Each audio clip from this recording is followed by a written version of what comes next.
বিকেলের ম্লান আলোয় সূর্যটা যখন দিগন্তের ওপারে ঢলে পড়ছে, রায়ানের জিপ গাড়িটা তখন ধলপুর গ্রামের আঁকাবাঁকা মেঠো পথ ধরে এগোচ্ছে। শহরের যান্ত্রিক কোলাহল আর কংক্রিটের জঙ্গল থেকে বহু দূরে অবস্থিত এই গ্রাম, এতই দূরে যে এখানে আধুনিকতার ছোঁয়া পৌঁছাতেও যেন হাঁপিয়ে ওঠে। চারপাশের বাঁশবাগান আর প্রাচীন বটগাছগুলোর কারণে ভর দুপুরেও গ্রামের এই দিকটায় একটা গুমোট অন্ধকার লেগেই থাকে। আর এখন তো প্রায় সন্ধ্যা। রায়ানের গন্তব্য তাদের পৈতৃক শিকদার ভিলা। প্রায় ৩ দশক ধরে পরিত্যক্ত অবস্থায় পড়ে আছে বিশাল এই দোতলা বাড়িটি। ঢাকা থেকে সে এসেছে এক বিশেষ দায়িত্ব নিয়ে। পেশায় সে একজন স্থপতি, অর্থাৎ আর্কিটেক্ট। বাবার ইচ্ছে এই পুরনো বাড়িটিকে ভেঙে আধুনিক একটি রিসর্ট তৈরি করা হবে, কিন্তু কাজ শুরু করার আগে পুরো কাঠামোটা একবার স্বচক্ষে দেখা প্রয়োজন।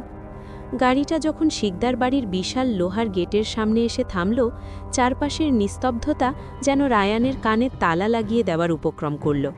ঝিঞ্ঝি পোকার ডাক ছাড়া আর কোনো শব্দ নেই। গাড়ির ইঞ্জিন বন্ধ করতেই কোথা থেকে যেন একটা হারিকেন হাতে এগিয়ে এলেন এক বৃদ্ধ, সোভান চাচা, এই বাড়ির পুরনো কেয়ারটেকার। বয়সের ভারে শরীর নুয়ে পড়লেও তার চোখ দুটো অদ্ভুত রকমের তীক্ষ্ণ। ছোট মিয়া, হারিকেনের আলোটা রায়ানের মুখের দিকে তুলে ধরলেন বৃদ্ধ। রায়ান হাসল। জি চাচা, আমি রায়ান, বাবা পাঠালেন। কেমন আছেন? সোভান চাচার মুখে কোনো হাসি ফুটল না। তিনি বরং বেশ চিন্তিত মুখে চারপাশটা একবার দেখে নিয়ে ফেসফেস করে বললেন, আয়েশা যখন পড়ছেন, চলেন। তয় ছোট মিয়া, রাইতে এইখানে একা না থাকলেই কি নয়? আমার গরিবের ঘরে 2টা ডাল ভাত খাইয়া রাইটটা পার করতেন। রায়ান একটু অবাক হল। কেন চাচা, সমস্যা কি? দোতলার মাস্টার বেডরুম তো আপনি পরিষ্কার করে রেখেছেন, ফোনে জানিয়েছিলেন। সোভান চাচা ঢোক গিললেন।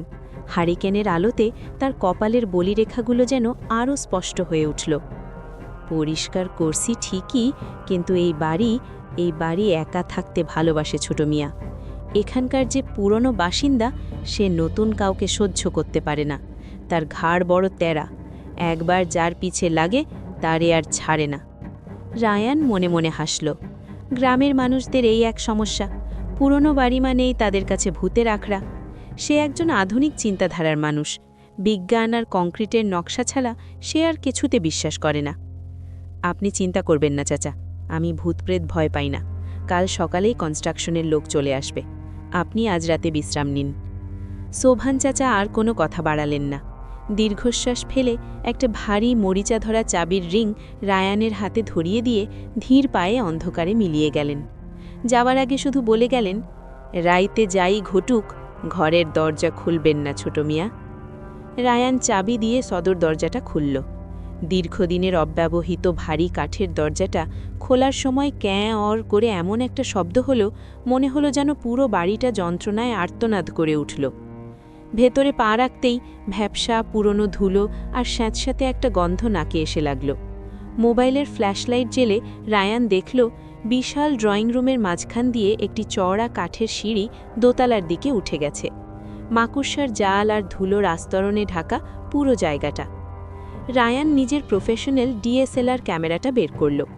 আর্কিটেকচারাল নকশা বোঝার জন্য বর্তমান অবস্থার কিছু ছবি তুলে রাখা দরকার।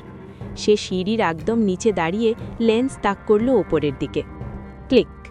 ক্যামেরার ফ্ল্যাশের তীব্র আলোয় মুহূর্তের জন্য আলোকিত হয়ে উঠল অন্ধকার সিঁড়িঘর। রায়ান ক্যামেরার স্ক্রিনে ছবিটা জুম করে দেখতে লাগল ফাটলগুলো ঠিক কোথায়। হঠাৎ তার আঙুল থেমে গেল, ভ্রু কুঁচকে গেল তার। ছবির ঠিক মাঝখানে সিঁড়ির একদম ওপরের ধাপে একটা অদ্ভুত ছায়া, লম্বাটে অস্বাভাবিক একটা আকৃতি। দেখে মনে হচ্ছে কেউ একজন 2 হাত পকেটে গুজে মাথা নিচু করে দাঁড়িয়ে আছে। রায়ান সঙ্গে সঙ্গে স্ক্রিন থেকে চোখ সরিয়ে সিঁড়ির ওপরের দিকে তাকালো। কেউ নেই, ঘুটঘুটে অন্ধকার আর পিনপতন নীরবতা। হয়তো ক্যামেরার লেন্সের ময়লা বা আলোর কোনো রিফ্লেকশন হবে, নিজেকে বোঝালো রায়ান। কিন্তু তখনই হঠাৎ করে ঘরের তাপমাত্রা অস্বাভাবিকভাবে নিচে নামতে শুরু করল।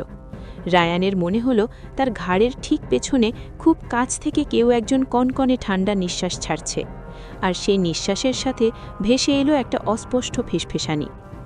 আয়েশা যখন পড়ছিস, আর তোরে যাইতে দিমু না।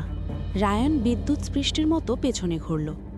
ঘুটঘুটে অন্ধকার, হাতের মোবাইলের ফ্ল্যাশলাইটটা দ্রুত এদিক ওদিক ঘোরালো সে, কিন্তু কেউ কোথাও নেই। সদর দরজার কাছে দাঁড়িয়ে থাকা পুরনো একটা কাঠের আলমারি ছাড়া আর কিছুই চোখে পড়ল না। কে? রায়ানের গলায় সামান্য কেঁপে গেল, যদিও সে সেটা মানতে নারাজ।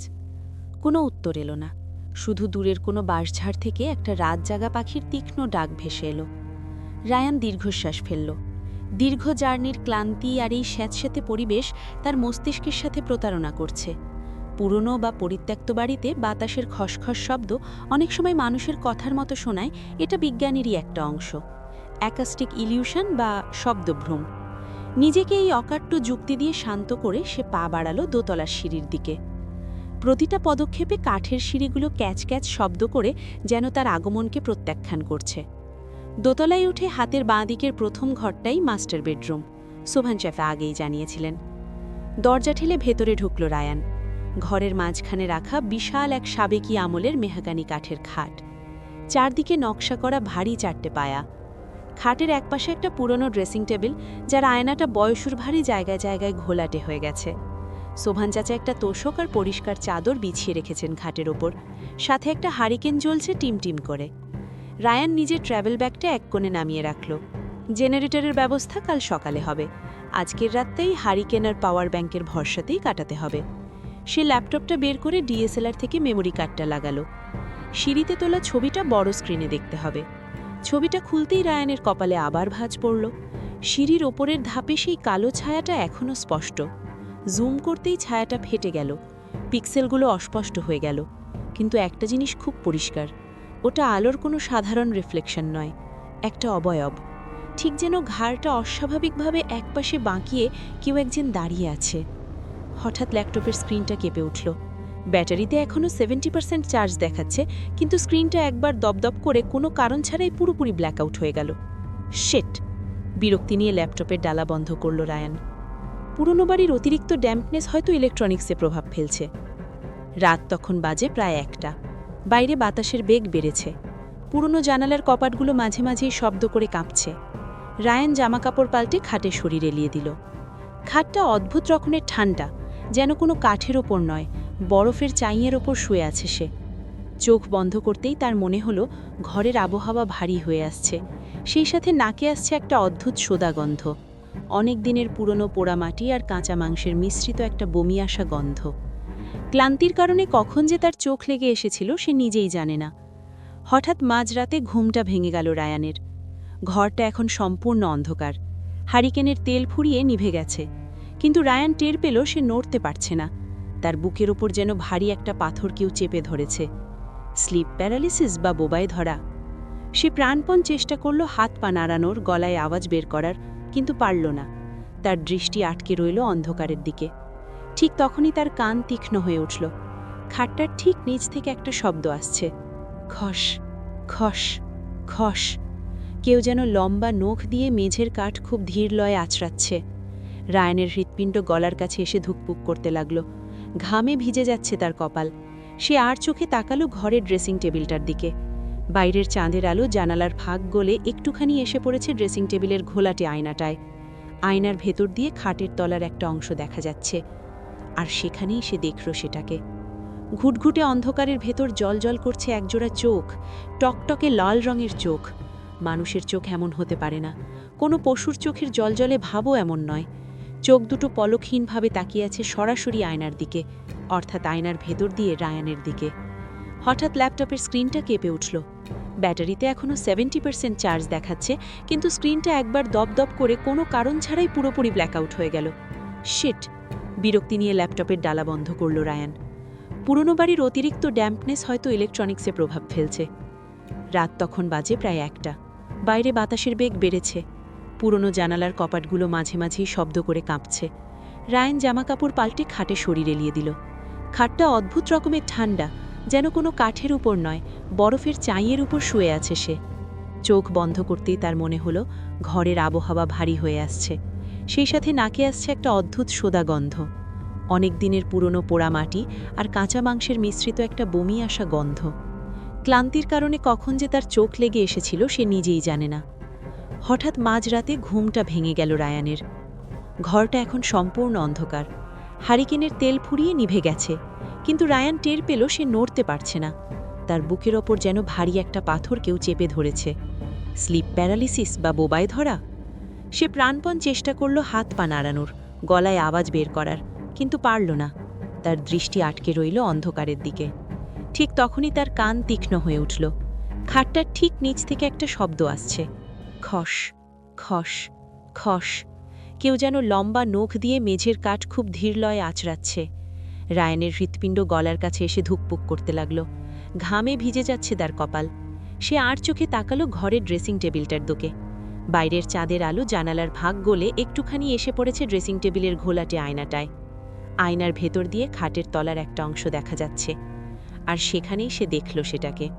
আঁতকে উঠে বিছানায় উঠে বসল রায়ান। তার সারা শরীর ঘামে ভিজে জবজবে। বুকের ভেতর হৃৎপিণ্ডটা হাতুড়ির মতো বাড়ি মারছে। জানালার খাক দিয়ে ভোরের আলো এসে পড়েছে ঘরের মেঝেতে। পাখির কিচিরমিচির শব্দে চারপাশটা মুখরিত। রায়ান হাঁপাতে হাঁপাতে চারপাশটা দেখল। কেউ নেই, ঘর সম্পূর্ণ ফাঁকা।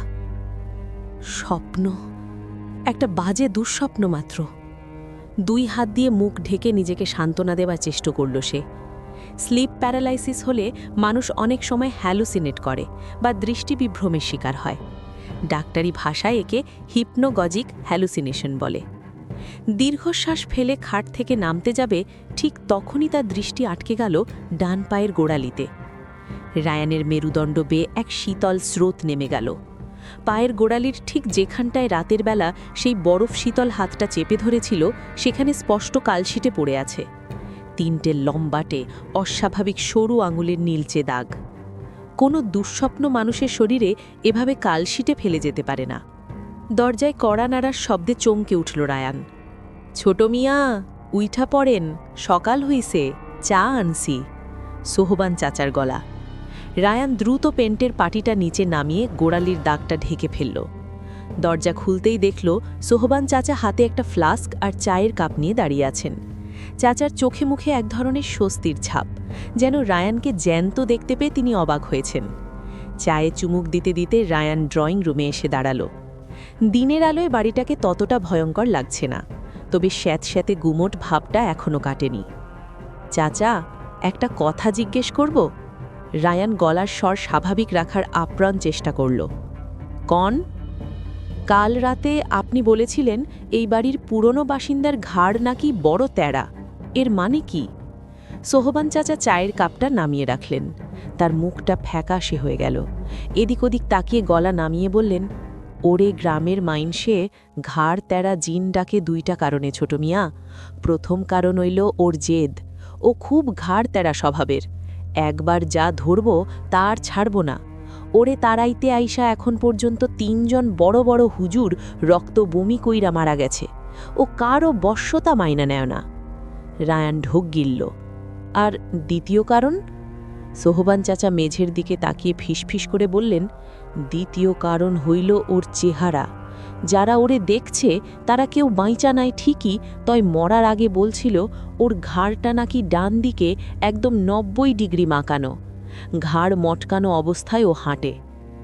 রায়ানের চোখের সামনে গতকাল রাতে সিঁড়িতে তোলা ছবির সেই লম্বাটে অস্বাভাবিক ছায়াটার কথা ভেসে উঠল। ছায়াটার মাথাও একপাশে অদ্ভুতভাবে হেলেছিল। চাচা, আপনি এখন যান। কনস্ট্রাকশনের কন্ট্রাক্টর জামাল সাহেব 10টার দিকে চলে আসবেন। আমি ততক্ষণে দোতলার মাপঝোঁকগুলো শেষ করে ফেলি। রায়ান দ্রুত কথা ঘুরিয়ে দিল। সে ভয় পাচ্ছে এটা কাউকে বুঝতে দেওয়া যাবে না। সোহবান চাচা চলে যাওয়ার পর রায়ান তার measuring tape, laser distance meter আর নোটপ্যাড নিয়ে দোতলায় উঠল। পেশাদারিত্ব তাকে আবেগহীন হতে শিখিয়েছে। কাল রাতে যাই ঘটুক, দিনের আলোয় কোনো ভূত প্রেত আসে না। তাকে কাজ শেষ করে আজই ঢাকা ফিরতে হবে। সে করিডোরের বাঁক নেওয়া শুরু করল। লেজার পয়েন্টার দিয়ে দেওয়ালের দূরত্ব মাপছে। হঠাৎ তার মনে হলো পেছন থেকে কেউ একজন তার শার্টের কলার ধরে টান দিল। রায়ান এক ঝটকা পেছনে ফিরল। কেউ নেই। কে ওখানে? কোনো উত্তর নেই। রায়ান ভাবল বাতাসে হয়তো কিছু আটকে গিয়েছিল। সে আবার নোটপ্যাডে লিখতে গেল, কিন্তু তার পকেটে কলম নেই। সে স্পষ্ট মনে করতে পারে কলমটা সে বুক পকেটেই রেখেছিল। বিরক্ত হয়ে সে নিচের তলায় তার ব্যাগের কাছে গেল আর একটা কলম আনতে, কিন্তু ব্যাগ খুলতেই সে থমকে দাঁড়াল। তার ব্যাগের ভেতরে রাখা জামা কাপড়, ল্যাপটপ, চার্জার সব কিছু কে যেন কাঁচি দিয়ে কুচি কুচি করে কেটে রেখেছে। রায়ান স্তব্ধ হয়ে দাঁড়িয়ে রইল। তার রাগের চেয়ে ভয়ে বেশি লাগতে শুরু করল। এ কোনো মানুষের কাজ হতে পারে না। এই কয়েক মিনিটের মধ্যে কেউ ঘরে ঢুকে এত কিছু করতে পারবে না। সে দ্রুত সিদ্ধান্ত নিল, আর এক মুহূর্তও এই বাড়িতে নয়। কাজ চুলোয় যাক, সে এক্ষুনি ঢাকা ফিরে যাবে। প্যান্টের পকেট হাতড়ে সে গাড়ির চাবিটা খুঁজল। নেই। গতকাল রাতে সে চাবিটা দোতলায় ড্রেসিং টেবিলের ওপর রেখেছিল। রায়ান এক প্রকার দৌড়াতে দৌড়াতে দোতলার মাস্টার বেডরুমে ঢুকল। ড্রেসিং টেবিলের ওপর চাবি নেই। পুরো ঘর তছনছ করে খুঁজল সে, কোথাও নেই। হঠাৎ তার চোখ গেল বিছানার দিকে। বিছানার ঠিক মাঝখানে সাদা চাদরের ওপর সযত্নে রাখা আছে তার গাড়ির চাবিটা, আর চাবির ঠিক পাশে রাখা তার ডিএসএলআর ক্যামেরাটা। রায়ান নিশ্চিত সে এগুলো এখানে রাখেনি। সে ধীর পায়ে বিছানার দিকে এগিয়ে গেল। ক্যামেরার পাওয়ার অন করা, স্ক্রিনের আলো জ্বলছে। বুকটা ধরফর করে উঠল রায়ানের। কাঁপা কাঁপা হাতে সে ক্যামেরাটা তুলে নিল। স্ক্রিনে একটা নতুন ছবি দেখা যাচ্ছে। ছবিটা এই ঘরেরই এবং আজকের দিনের আলোতেই তোলা। ছবিতে দেখা যাচ্ছে রায়ান উপুর হয়ে ড্রেসিং টেবিলের নিচে গাড়ির চাবি খুঁজছে, অর্থাৎ কেউ বা কিছু একটা রায়ানের ঠিক পেছনে দাঁড়িয়ে এই ছবিটা তুলেছে। কিন্তু ছবির সবচেয়ে ভয়ঙ্কর অংশ সেটা নয়। ক্যামেরার অ্যাঙ্গেলটা অদ্ভুত। ছবিটা সোজা তোলা হয়নি, ফ্রেমটা ঠিক 90 ডিগ্রি ডান দিকে বাঁকানো, ঠিক যেন ছবি তোলার সময় ফটোগ্রাফারের ঘাড়টা ডান কাঁধের ওপর পুরোপুরি ভাঙা অবস্থায় ঝুলেছিল। রায়ান বুঝতে পারল, সোহবান চাচা ঠিকই বলেছিলেন, এই জিনটার ঘাড় সত্যিই তেড়া, এবং ও রায়ানকে যেতে দেবে না। খেলা সবে শুরু হয়েছে। ক্যামেরাটা হাত থেকে ছিটকে বিছানায় পড়ে গেল। রায়ানের মনে হলো তার পায়ের নিচ থেকে মাটি সরে যাচ্ছে। কেউ একজন বা অদ্ভুত ঘাড় বাঁকা কোনো কিছু তার ঠিক পেছনে দাঁড়িয়ে ছবি তুলেছে, অথচ সে টেরই পায়নি। এক মুহূর্ত আর এই অভিশপ্ত ঘরে নয়। সে ছোঁ মেরে গাড়ির চাবিটা তুলে নিল এবং আক্ষরিক অর্থেই দৌড়াতে শুরু করল। কাঠের সিঁড়িগুলো এক লাফে টপকে নিচে নেমে এলো সে। সদর দরজাটা হাট করে খোলাই ছিল। বাইরে এসে খোলা বাতাসে একটা দীর্ঘ শ্বাস ফেলল রায়ান। সকালের রোদ গায়ে লাগতেই শরীরের কাঁপুনিটা কিছুটা কমল। সে দ্রুত জিপের ড্রাইভিং সিটে বসে ইগনিশনের চাবি ঘোরাল। ঘড়ড় ঘড়ড় ঘড়। ইঞ্জিন স্টার্ট নিচ্ছে না। রায়ান মরিয়া হয়ে বারবার চাবি ঘোরাতে লাগল। স্টিয়ারিংয়ে সজোরে একটা ঘুষি মারল সে। Come on please. ঠিক সে মুহূর্তে বিশাল লোহার গেটের ওপার থেকে একটা গাড়ির হর্ন শোনা গেল। রায়ান চমকে জানালার বাইরে তাকালো। একটা পিকআপ ভ্যান এসে থেমেছে।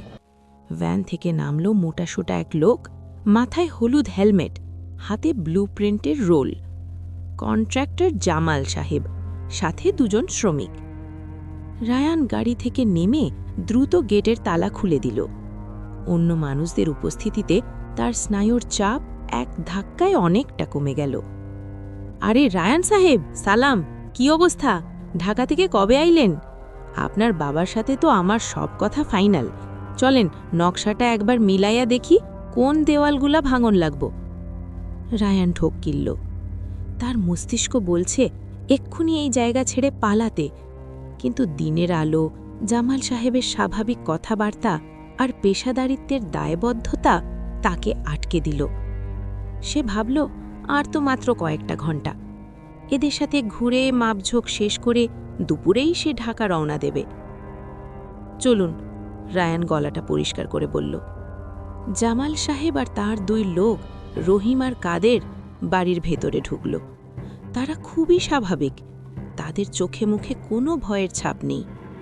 এই ব্যাপারটা রায়ানকে কিছুটা সাহস জোগাল। হয়তো রাতের ঘটনাগুলো সত্যিই তার একাকিত্ব আর স্ট্রেসের ফল। তারা নিচতলার সবচেয়ে পেছনের দিকটায় এলো। জায়গাটা স্যাঁতসেঁতে, আলো বাতাস ঢোকার তেমন কোনো উপায় নেই। এটা পুরনো আমলের স্টোর রুম বা অন্দরমহলের কোনো গোপন কুঠুরি ছিল হয়তো। জামাল সাহেব নকশা খুলে বললেন, এই দেওয়ালটা লোড বেয়ারিং না রায়ান সাহেব। এইটা ভাঙলে আমরা ডাইনিংয়ের স্পেসটা বড় করতে পারবো। কাদের, একটু চেক করতো দেওয়ালটা। কাদের নামের শ্রমিকটি তার হাতের গাঁইতি দিয়ে দেওয়ালের প্লাস্টারে কয়েকটা মৃদু আঘাত করল। ঠক ঠক, ঢিপ ঢিপ, শব্দটা বদলে গেল। জামাল সাহেব ভ্রু কুচকালেন। কিরে কাদের, আওয়াজ ফাঁপা মনে হতাছে জ্ঞান, দেওয়ালের পিছে কি খালি জায়গা নাকি? রায়ান এগিয়ে এলো। পুরনো দিনের জমিদার বাড়িগুলোতে অনেক সময় দেওয়ালের ভেতর গুপ্ত জায়গা থাকত। সে কৌতূহল নিয়ে দেওয়ালটার দিকে তাকালো।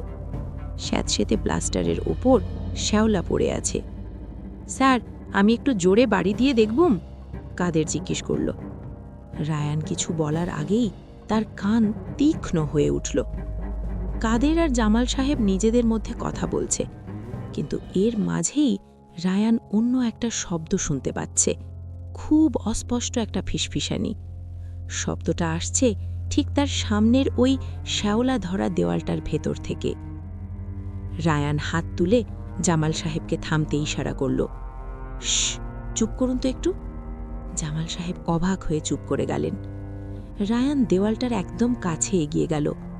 কানটা প্রায় প্লাস্টারের সাথে ঠেকালো সে।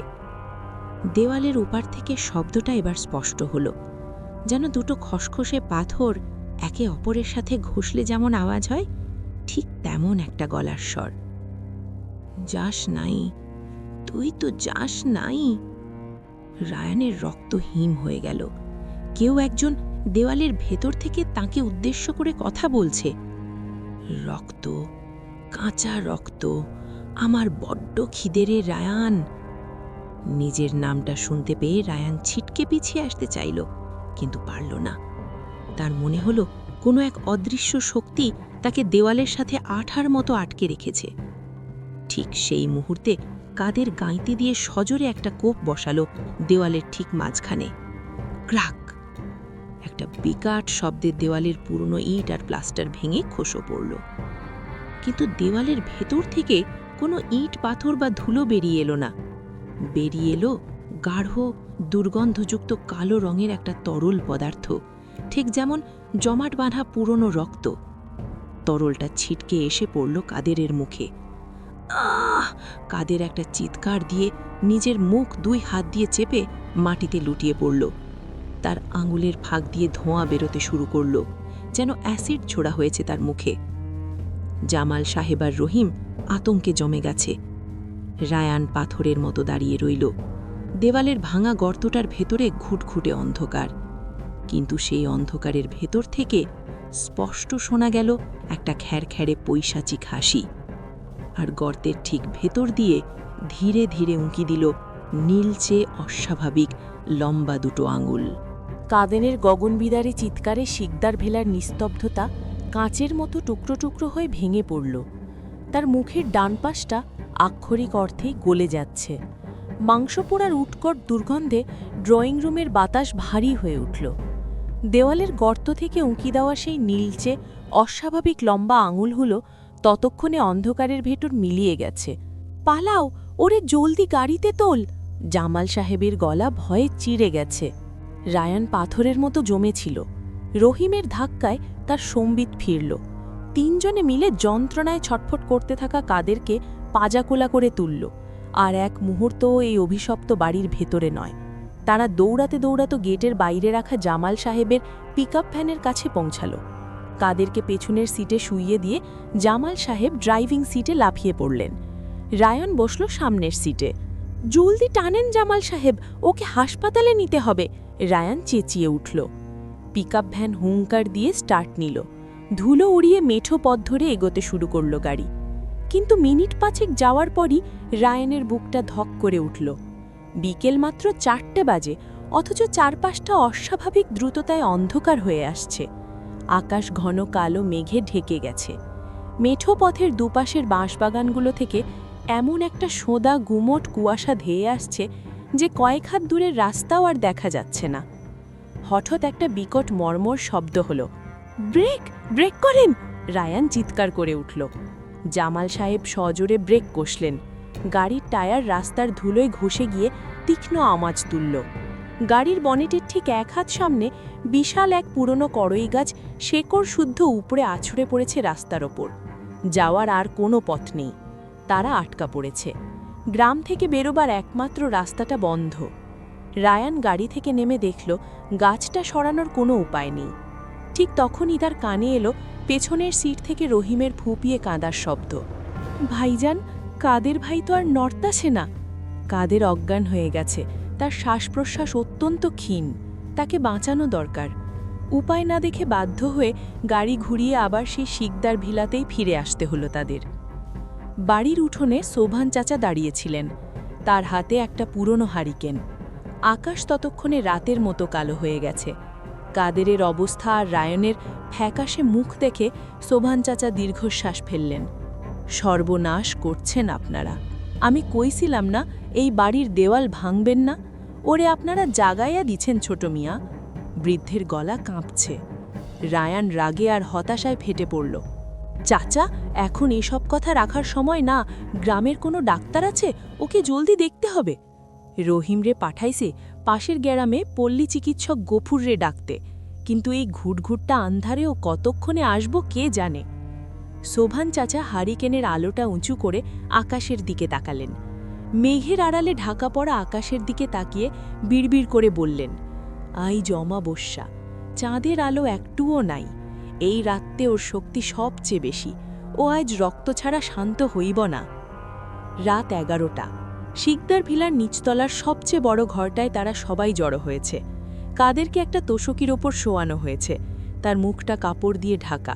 শ্বাস নেওয়ার সময় তার গলা দিয়ে ঘর ঘর শব্দ বের হচ্ছে। বাইরে তখন তুমুল ঝড় শুরু হয়েছে। পুরনো জানালার কাঁচগুলো ঝনঝন করে কাঁপছে। হঠাৎ ঝড়ের শব্দের মাঝেই দরজায় কড়া নাড়ার আওয়াজ হলো। ঠক ঠক ঠক। ঘরের ভেতরের 4 জন মানুষ একযোগে চমকে উঠল। কে? জামাল সাহেব কাঁপা গলায় ডাক দিলেন। বাইরে থেকে রহিমের গলা ভেসে এলো। জামাল ভাই, দরজা খোলেন, আমি ডাক্তার গফুররে নিয়ে আইছি, বৃষ্টিতে ভিজে শেষ আমরা। জামাল সাহেব স্বস্তির নিঃশ্বাস ফেললেন। যাক বাবা, বাঁচা গেল। তিনি দরজা খোলার জন্য পা বাড়ালেন। দাঁড়ান! রায়ান হঠাৎ হিসিস করে উঠল। তার মেরুদণ্ডে ঠান্ডা স্রোত নেমে যাচ্ছে। সে জামাল সাহেবের হাত খামচে ধরে ইশারা করল ঘরের ঠিক কোণার দিকে। জামাল সাহেব তাকালেন এবং তার চোখ ছানা বড়া হয়ে গেল। ঘরের কোণে একটা পুরনো চেয়ারের ওপর রহিম গুটিসুটি মেরে বসে আছে। সেই তো কোথাও যায়নি। ভয়ে কেঁপে কেঁপে তো সে গত 3 ঘন্টা ধরে ওখানেই বসে আছে। তাহলে দরজার ওপাশে কে? আবার কড়া নাড়ার শব্দ হলো। এবার শব্দটা আগের চেয়ে অনেক জোরে। ঠাস ঠাস ঠাস। জামাল ভাই, দরজা খোলেন না কেন? ও ভাই! বাইরের গলাটা হুবহু রহিমের, কিন্তু গলার স্বরে একটা পৈশাচিক ব্যঙ্গাত্মক সুর মিশে আছে। রায়ান ধীর পায়ে জানালার দিকে এগিয়ে গেল। জানালার একটা কাঁচ ভাঙা। সে খুব সাবধানে সেই ভাঙা অংশ দিয়ে বাইরের বারান্দায় উকি দিল। হারিকেনের টিমটিমে আলো জানালার কাঁচ চুইয়ে বাইরে পড়েছে। সেই আলোতে রায়ান দেখল দরজার সামনে একজন দাঁড়িয়ে আছে। পরনে রহিমের মতোই একটা নীল শার্ট, কিন্তু লোকটার মাথাটা কাঁধের ওপর সোজা নেই। মাথাটা ডান দিকে পুরোপুরি 90 ডিগ্রি কোণে হেলে আছে। ঘাড়ের হাড় ভেঙে চামড়া ভেদ করে বেরিয়ে এসেছে, আর সেই বাঁকা মুখের ঠোঁটে ঝুলে আছে এক চিলতে বিকৃত হাসি। চোখ দুটো টকটকে লাল। বাইরের জিনিসটা হঠাৎ জানালার দিকে ঘুরে তাকালো। সরাসরি রায়ানের চোখের দিকে তাকিয়ে সেটা রহিমের গলায় কিন্তু খ্যার খ্যারে স্বরে বলে উঠল, উকি দিস কেন রায়ান? দরজাটা খোল না, তোদের সাথে একটু খেলি। জানালার কাচের ওপাশ থেকে শোনা সেই বিভৎস খ্যারখ্যারের ডাকটা রায়ানের কানের পর্দায় যেন বিষাক্ত সূচের মতো বিঁধল। সে ছিটকে পিছিয়ে এলো জানালা থেকে। তার সারা শরীর থরথর করে কাঁপছে। বুকের ভেতর হৃৎপিণ্ডটা এত জোরে আছড়ে পড়ছে যে তার মনে হলো পাঁজরের হাড় ভেঙে বেরিয়ে আসবে। কি হয়েছে রায়ান সাহেব? কে বাইরে?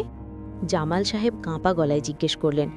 রায়ান কিছু বলতে পারল না, শুধু হাত তুলে দরজার দিকে ইশারা করল। ঠিক তখনই বাইরের কড়া নাড়ার শব্দটা হঠাৎ করেই থেমে গেল। একদম পিন পতন নীরবতা। এমনকি বাইরের ঝড়ের শব্দটাও যেন মুহূর্তের জন্য স্তব্ধ হয়ে গেল। এই হঠাৎ নেমে আসা নিস্তব্ধতাটা আগের ওই শব্দের চেয়েও ভয়ঙ্কর। ওটা রহিম না। রায়ান ঢুক গিলে ফিসফিস করে বলল, ওটা একটা ছদ্মবেশ। রহিম ঘরের কোণে বসে 2 হাঁটুর মাঝে মাথা গুজে ফুঁপিয়ে কাঁদছিল। রায়ানের কথা শুনে সে ডুকরে কেঁদে উঠল। ও ভাইজান, আমারে বাঁচান, ও আমার রূপ ধরছে কেন, ও আমারে নিয়ে যাইব। শোভান চাচা দ্রুত ঘরের মাঝখানে হারিকেনটা নামিয়ে রাখলেন। পকেট থেকে একটা তসবি বের করে বিড়বিড় করে আয়াতুল কুরসি পড়তে শুরু করলেন তিনি। পড়ার মাঝখানেই তিনি হঠাৎ মাথা তুলে আতঙ্কিত চোখে ঘরের চারপাশটা একবার দেখে নিলেন। ছোট মিয়া, এই ঘরে কোনো আয়না আছে? থাকলে জলদি কাপড় দিয়ে ঢাইকা দেন। এইসব ঘাড় তারা অশরীরীরা বন্ধ ঘরে ঢোকার লাইগা আয়নারের দরজা হিসাবে ব্যবহার করে। আয়না খোলা রাখা যাইব না। রায়ানের দৃষ্টি গেল ঘরের ঠিক বাঁ দিকের কোণে। সেখানে পুরনো আমলের একটা বিশাল সেগুন কাঠের আলমারি রাখা। আলমারির পাল্লায় লম্বালম্বিভাবে ফিট করা একটা আস্ত বেলজিয়াম গ্লাসের আয়না। ধুলো আর শ্যাওলায় আয়নার অনেক জায়গায় ঘোলাটে হয়ে আছে। বিজ্ঞানের ছাত্র রায়ান আজ আর কোনো যুক্তি খুঁজল না। সে দ্রুত নিজের ট্রাভেল ব্যাগ থেকে একটা বড় তোয়ালে বের করে নিল। পা টিপে টিপে এগিয়ে গেল আলমারিটার দিকে। হারিকেনের টিমটিমে আলোয় তার নিজের ছায়াটাই বিশাল হয়ে পড়েছে পেছনের দেয়ালে। আয়নার ঠিক সামনে এসে দাঁড়ালো রায়ান। ঘোলাটে কাঁচের ভেতর দিয়ে ঘরের প্রতিবিম্ব দেখা যাচ্ছে। পেছনে জামাল সাহেব আর শোভান চাচা দাঁড়িয়ে আছেন, মেঝেতে কাদের শুয়ে আছে। সবকিছু স্বাভাবিক। রায়ান স্বস্তির নিঃশ্বাস ফেলে। তোয়ালেটা তুলে আয়নার উপর ফেলতে যাবে, ঠিক তখনই তার হাত মাঝপথে থেমে গেল। আয়নার ভেতরের প্রতিবিম্বে একটা অসঙ্গতি তার চোখে পড়েছে। বাস্তবে ঘরের মেঝেতে শুয়ে থাকা কাদের যন্ত্রণায় ছটফট করছে, কিন্তু আয়নার ভেতরের কাদের একদম স্থির। আয়নার ভেতরের কাদেরের মুখে কোনো যন্ত্রণার ছাপ নেই, বরং সে চোখ খোলা রেখে একদৃষ্টে তাকিয়ে আছে আয়নার বাইরে দাঁড়িয়ে থাকা রায়ানের দিকে। রায়ানের শিরদাঁড়া বেয়ে এক শীতল স্রোত নেমে গেল। সে চোখের পলক ফেলতে পারছে না। হঠাৎ আয়নার ভেতরের কাদের খুব ধীর গতিতে উঠে বসল। বাস্তবে রায়ান ঘাড় ঘুরিয়ে পেছনে তাকালো। না, বাস্তবের কাদের তো এখনও তোষকের ওপর শুয়ে গোঙাচ্ছে। জামাল সাহেব তার মাথায় পানি দিচ্ছেন। রায়ান আবার আয়নার দিকে তাকালো। আয়নার ভেতরের কাদের এবার খাট থেকে নেমে দাঁড়ালো। তারপর খুব ধীরে ধীরে তার ঘাড়টা ডান দিকে বাঁকতে শুরু করলো। মর মর মর মর। হাড় ভাঙার একটা সূক্ষ্ম শব্দ যেন আয়নার কাঁচ ভেদ করে রায়ানের কানে এসে পৌঁছল। কাদেরের ঘাড়টা পুরোপুরি ৯০ ডিগ্রি ঘুরে গেল। মাথাটা ডান কাঁধের উপর ঝুলে পড়ল। চোখ দুটো টকটকে লাল রঙের হয়ে জ্বলতে শুরু করল। রায়ান বুঝতে পারল এটা কাদের নয়, আয়নার ওপাশে ওই জিনটা দাঁড়িয়ে আছে। ও ঘরের ভেতর ঢোকার চেষ্টা করছে। রায়ান দ্রুত তোয়ালেটা আয়নার উপর ছুঁড়ে মারল, কিন্তু তোয়ালেটা কাঁচের উপর পড়ার ঠিক ১ সেকেন্ড আগে আয়নার ভেতরের সেই ঘাড় বাঁকা অবয়বটা তার অস্বাভাবিক লম্বা নীলচে আঙুলগুলো দিয়ে আয়নার ভেতর দিক থেকে কাঁচে সজোরে থাবা মারল। ঠাস! বাস্তবের আয়নাটা প্রচণ্ড শব্দে কেঁপে উঠল। কাঁচের ঠিক মাঝখানে একটা বড় ফাটল ধরে জালের মতো চারদিকে ছড়িয়ে পড়ল। রায়ান সাহেব, কি করেন ওখানে? সরেন! জামাল সাহেব চিৎকার করে উঠলেন। তোয়ালেটা আয়নার উপর আটকে আছে, কিন্তু ফাটল ধরা কাঁচের ভেতর থেকে এবার স্পষ্ট শোনা গেল সেই খ্যারখ্যারে ফিসফিসানি। আয়না ঢাইকা কি করবি রায়ান? আমি তো ঘরে ঢুইকা গেছি। ওই দেখ, তোর পেছনে কে দাঁড়ায়া আছে। রায়ান জমে গেল। তার ঘাড়ের ঠিক পেছনে কনকনে ঠান্ডা একটা নিঃশ্বাস সে অনুভব করতে পারছে। পচা মাংস আর পুরনো পোড়া মাটির সেই উৎকট গন্ধটা আবার ফিরে এসেছে। খুব ধীরে, অনীহা সত্ত্বেও রায়ান ঘাড় ঘুরিয়ে পেছনে তাকালো। ঘরের মাঝখানে হারিকেনের আলোটা দপদপ করে নিভে গেল, আর সে ঘুটঘুটে অন্ধকারের ভেতর থেকে রায়ানের কানের খুব কাছে কেউ একজন হিঁস করে বলে উঠল, খেলা শুরু করি। ঘুটঘুটে অন্ধকার। হারিকেনটা দপদপ করে নিভে যাওয়ার পর পুরো ঘরটা যেন কবরের মতো নিস্তব্ধ হয়ে গেছে। রায়ানের ঘাড়ের ঠিক পেছনে কনকনে ঠান্ডা একটা নিঃশ্বাস ওঠানামা করছে। তার কাঁধের ওপর বরফের মতো ঠান্ডা শক্ত কিছু আঙুল চেপে বসল।